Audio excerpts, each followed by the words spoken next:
Grady White Boats' reputation for designing ruggedly elegant fishing boats is legendary. Our attention to quality, detail, and customer service is unmatched.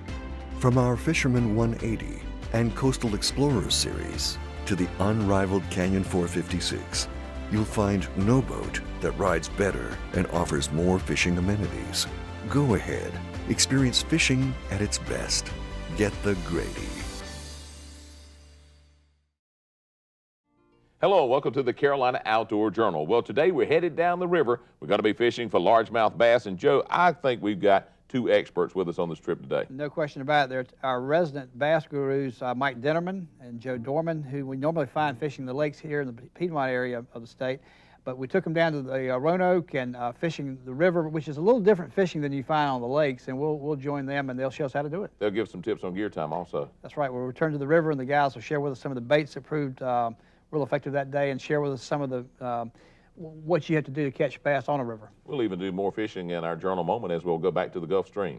That's a trip we did several years ago where we caught a variety of fish offshore. It's all about fishing today. Plus, Donna Reynolds, she's in the kitchen with a recipe for us here today on the Carolina Outdoor Journal.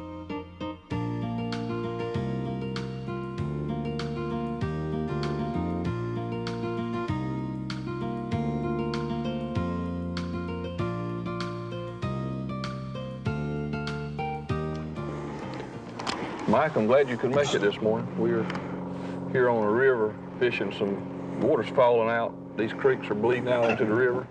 Normally the fish will stack up on the mouth of them. I know you fish a lot of lakes up in the central part of North Carolina.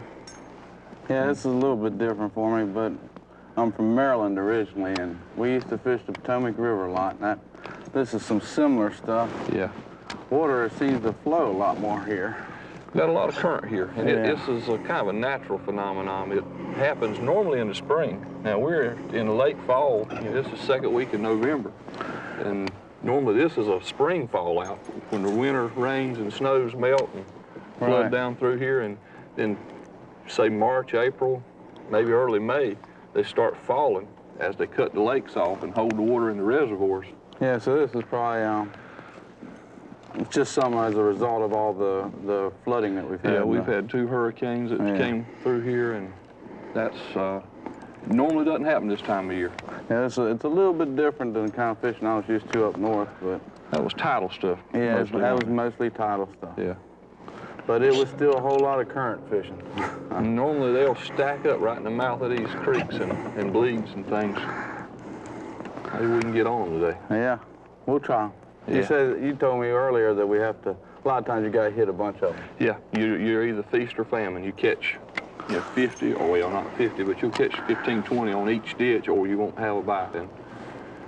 You just Well, I have to hope hit it's the 'em. 15, 20 day. That's what we're after. Yeah. Feel like a good fish? I don't know, he's coming with the current. Oh. Yeah. Pretty decent little fella. Bring him down here and he starts right off catching the fish. That's about 12 incher. Seen days I'd like to have. Yeah, that's a nice fish. They're solid. See how healthy they are? Yeah, you said this river has some pollution problems. Boy, that fish Well, look good. down the river. These fish up here are real strong. Okay. Good fish.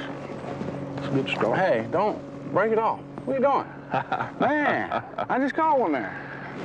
Now we're fishing something just a little different right here, other than one of those ditches. Or are we really fishing a ditch still? Well, you can see the water still mixing, and we're just the backwash, I guess, out of the ditch. We're maybe 100 yards. Got it? And these fish will lay all down these banks, anywhere there's some structure to hold them, below the ditches. When the water, this is a big ditch here, and it's running out pretty good, and they won't be right in the mouth because the current's pretty strong there. They'll back down the bank here 100 yards or 50 yards and lay in some structure. Yeah, in that clear water. They'll just feed on what's washing out That's of the another ditch. one of them real good bites. Yeah. And you're saying that they're like blackfish. Well, I A lot can't of see down times. there. Huh? I A lot can't of see down times. there, but yeah. Because the weight There's- just is all scratched up, but there's Yeah. no hook in the fish. If that weight's scratched up, it's probably a blackfish. Good bites, man. Yeah, they bite hard. Oh, good fish. Good fish. A little better. I'll get that thrown All out. right. Now that's a better fish. Yeah. Good solid fish. Nice. That one flipping a little worm. Yeah, Whole mixture of ways we can fish on this thing. they were tight. That fish was way up in the tree. That one will go a good solid keeper.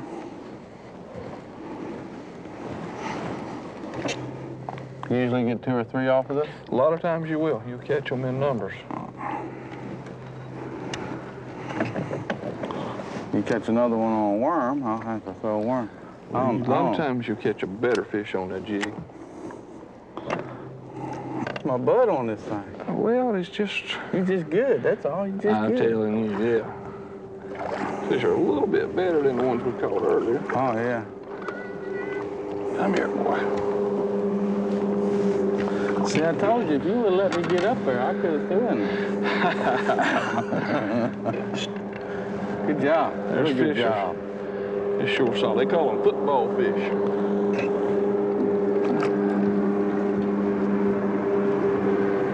They're just laying right behind those logs out of the current. Yeah, and that little eddy that's formed. Yeah. Yeah, it looks real good.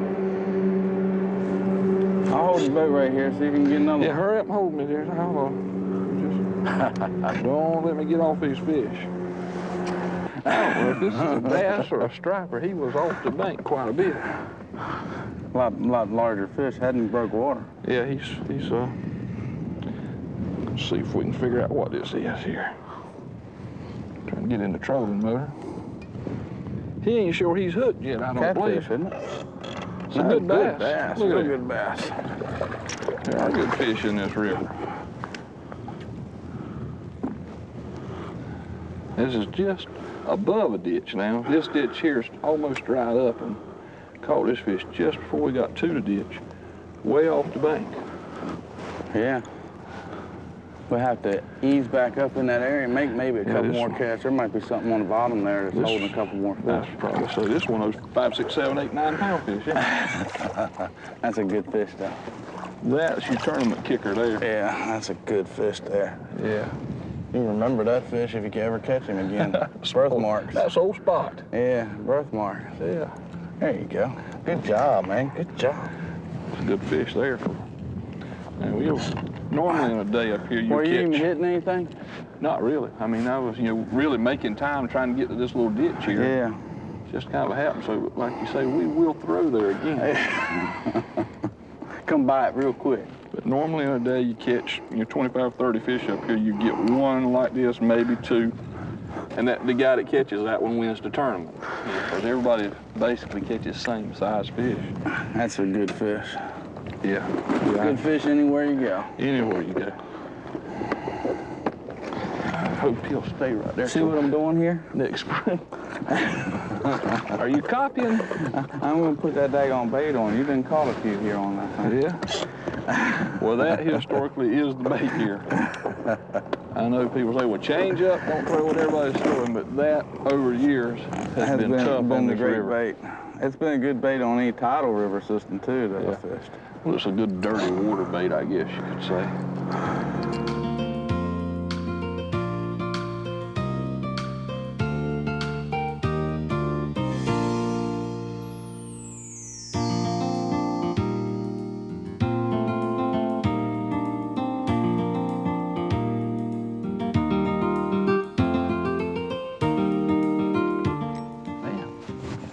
That's a pretty good fish. I like the way they jump, man. Yeah, that's a jumping fish. These river fish are good. Strong. I'm glad you gave me a hook. Look at that, got that hook bent again. Well, you hit him. You hit him hard. That's good fish, though. That's solid fish. It stuck good, man. I got it in there. That's a good keeper in this. That's a solid fish. But when you catch them in that thick stuff, you got to move them. Yeah, you got to knock the heck out of it. Yeah. You got to get them out quick. Don't have any worm left. See that little worm I caught that thing on? My worm's too big. I got to find another one.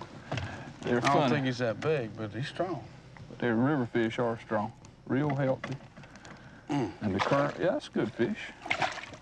Gotcha. Yeah. Anytime you get him in a boat, it's a good fish. Yeah, Man. got him in the tongue. Yeah.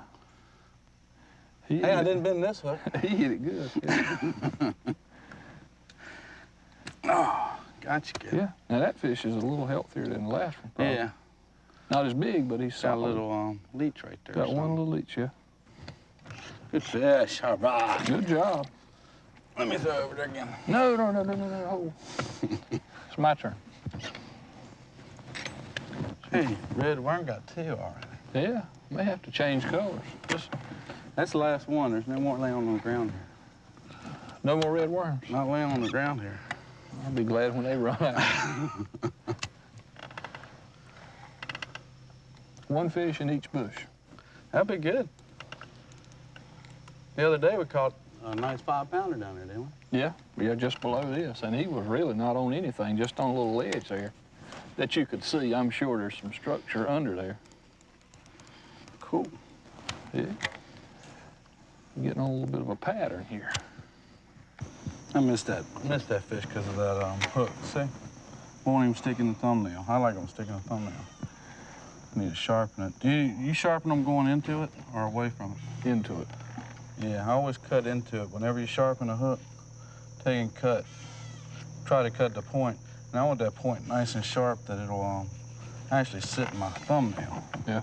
If it won't stop in my thumbnail, then I don't believe it'll get into the bone part of the fish's mouth. Well, if you're lucky enough to catch him on the side, it'll get him. But in the top of the head, if it's Top not of the head or sharp, anything like that. not sharp, you won't get him. And see how that'll stop? Yeah. Just stops when you put it on there.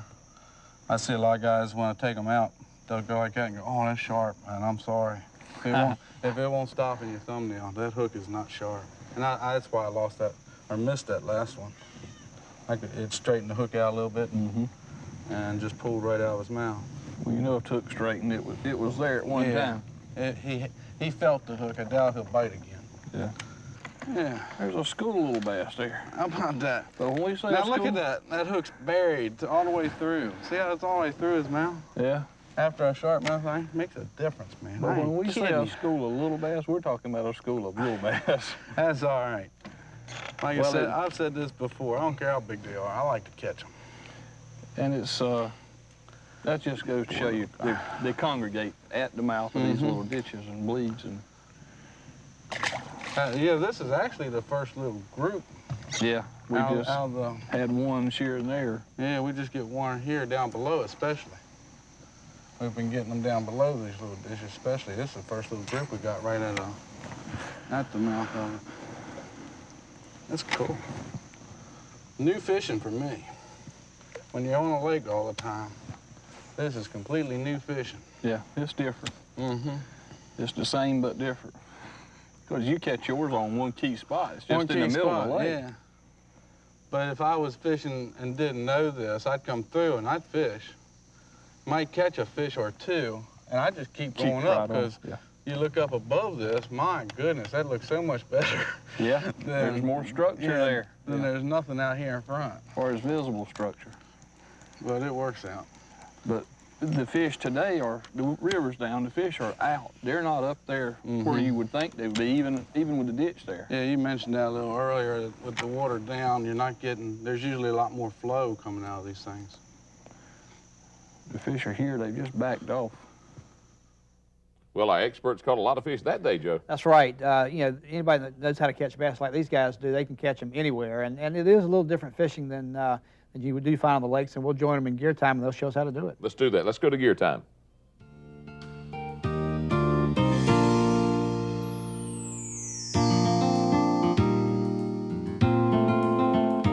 Well, Mike, we've had a couple trips down to the river now, and it's it's a little different than the lake. Some instances is similar, rods, equipment, but patterns, I guess, vary a lot from the lakes. Yeah, it's a lot different than the lake fishing I'm used to. I used to fish some tidal water in Maryland, where I'm from, but this is totally different. I understand there is a little tide, but it seems like everything's run the same direction. Normally it does. And I noticed you do fish current a lot more than I was expecting. I go up down this river and you look at this bank and man, it just looks like there ought to be fish everywhere. Everywhere. I mean, but where we've caught fish, it just seems like you've got the idea of what you have to do here. You know what to do because we caught them in like little sloughs and things where water's running. Well, you're probably right. There probably are fish about everywhere, but to catch numbers, and we didn't do it today, but we did the last trip here a little more so, but we look for something to hold a congregation of fish. You want to catch more than one fish and cull out your larger fish when you're fishing tournaments down here. Yeah, you suggested mainly to throw the crankbaits, and we caught a couple on crankbaits, but we really didn't get that much in the boat on the crankbait. We lost them. What we do normally is we locate the fish with the crankbait. If you find a certain area that they're there, then you can slow down and take a pig and jig or a worm and catch maybe better quality fish. Yeah, and that's what we ended up being successful with. It looked like mostly today, a little bit the other day. We caught them on a red-colored or a purple-colored worm, and I was just using a 1/4 ounce. You were telling me it was a little light, but I got a few bites, and you got a few bites on much heavier. It depends on current. Again, if you can fish a cut where you don't have a lot of current, the 1/4 ounce is fine. But if you get in much current, you want to get the bait down to the fish. But yeah, so you're saying when the water's up a little bit higher, you might get a lot more current. You have to go a little heavier. Quite a bit of current in this river at times.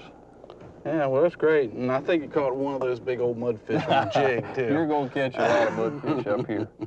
You use the same equipment you use at home on the lake? Yeah.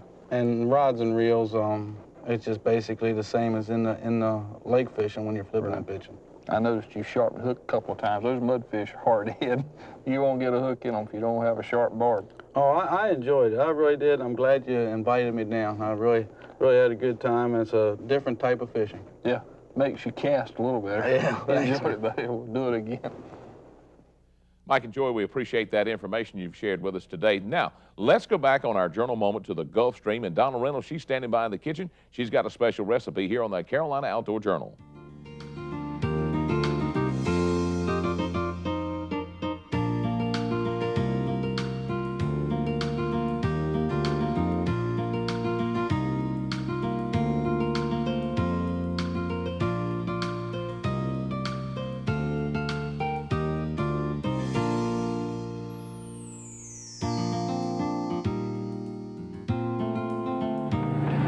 Serious about this. You got a 7-pound fish. Hope not. I certainly hope not. I think it's a 1962 Falcon. Now, put some makeup on me now. Give me some lipstick.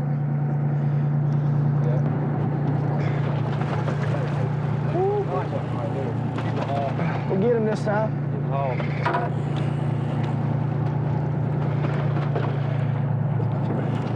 Turn me, Saint.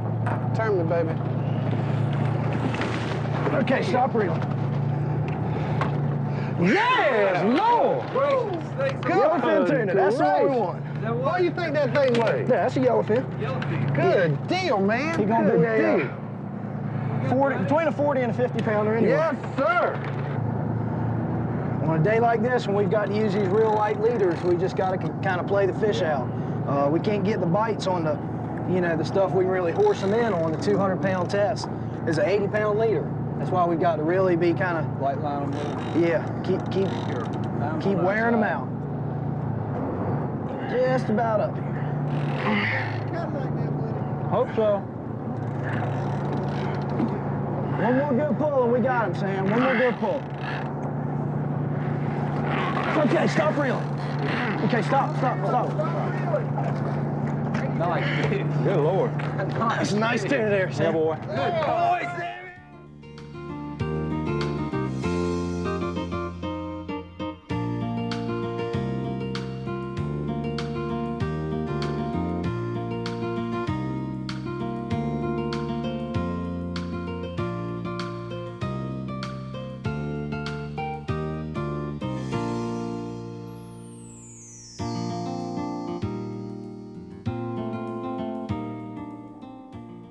Today we're going to be making a venison vegetable pie, and this is a great recipe. It reminds me of nice cold winter days. So let's go ahead and get started. It's a great recipe, and it'll make your house smell really good. So we're going to start out with a little oil in our pan, and we're going to saute some celery in here and some carrots, and we just kind of chopped them, and I didn't even peel them. I'm going to make this kind of a rustic stew. So we're just going to saute those until they get nice and soft or begin to soften. Then we're going to add into this, we're going to add in some potatoes. And these I just left the peels on, and some of them are real small, so I just tossed them all in there. And just saute those as well until they begin to cook. Then we're going to add to this, we're going to add in 1 can of beef stock. Or if you have some of your own venison stock, you can do that as well. We're going to also add in about a half a pound or a pound of cubed venison to this. And you can go ahead and add this in while you're sauteing your your celery and your carrots if you'd like. It will help give it a nice little brown coating on it. We're just going to let this simmer on your stove for about 30 minutes until your vegetables do begin to soften. And then we're going to thicken it with about 1/4 cup of chicken breader. So we're just going to add that in, and this will thicken your mixture because we're going to put this in a pie pan or into a dish. So because we're going to make this into a pie. We're going to make a topping. While this is thickening, we're going to go ahead and make our topping, which is 3 cups of biscuit mix, and we're going to add in some water. And it tells you on the back of the package how many cups of water. We're going to add in about a cup of water to this. And we're just going to stir this together until it becomes nice and thick, or all your liquid is incorporated.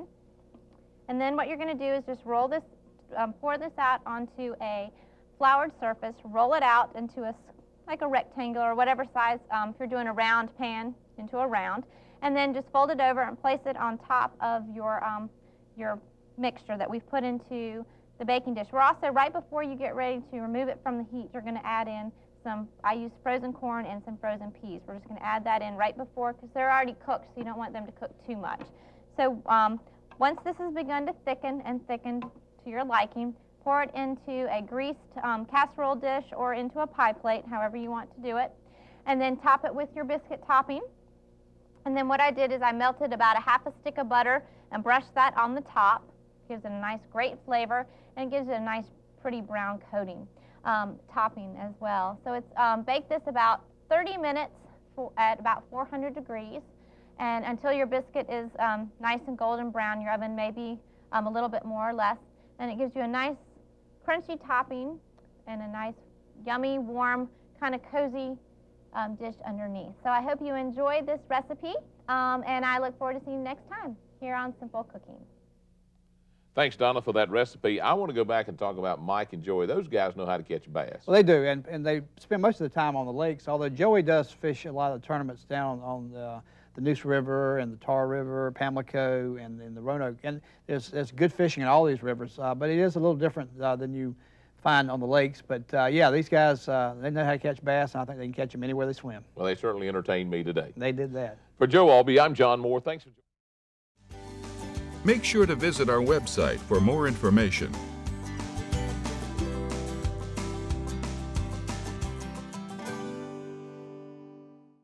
Grady White boats are known for uncompromising quality through exceptional attention to detail. On every model, from 18 to 45 feet, we incorporate exclusive features and quality components that you won't find on any other boat brands. Our exclusive CV2 hull design is ranked highest in every third-party survey done in the marine industry. So every day on the water will be a great day, no matter the conditions. Ask any Grady White owner and they'll tell you, get the Grady.